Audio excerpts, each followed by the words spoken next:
Boker Tov, Bokero, on poursuit ce matin Bezrat Hashem, notre limoud dans la halachot relative à la Kriyat Torah. Parlons aujourd'hui de celui qui monte à la Torah, qui doit dire les brachot avant de commencer la lecture, ou avant d'entendre la lecture du Shliach Tzibour, qui n'aura pas le droit de s'interrompre depuis le moment où il a dit la première Beracha jusqu'à la fin de sa propre montée avec la seconde Beracha.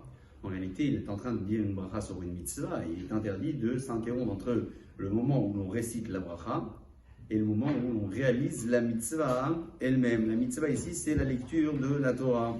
Imaginons que cette personne fait une interruption après la lecture de quelques psukim, une interruption qui ne soit pas liée du tout à la lecture de la Torah, une parole profane par exemple. Elle pourra malgré tout continuer à lire ou continuer à écouter la lecture et de dire ensuite le Asher Natan Lanu la Beracha, donc qui conclut la lecture.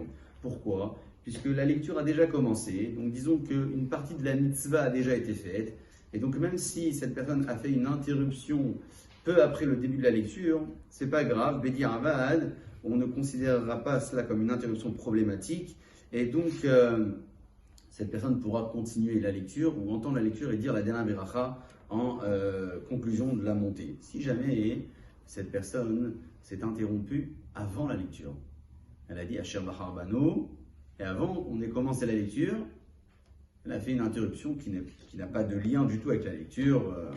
Elle a parlé à quelqu'un ou dit une parole profane. Il devra dans ce cas-là redire la bracha.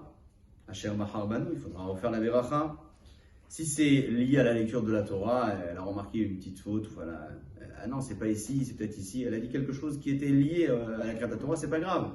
Mais si c'est une parole qui n'a pas de lien, alors là, elle devra recommencer la lecture, la beracha, donc de Asher Bahar Banu. Suivant ce principe, si jamais une personne monte à la Torah et elle dit la beracha Asher Bahar Banu, et avant qu'on ait commencé la lecture, elle remarque qu'il y a une faute, il faut changer de Sefer Torah, alors elle ne fera pas d'interruption, elle attendra qu'on lui sorte un second Sefer Torah et elle ira directement. D'accord ?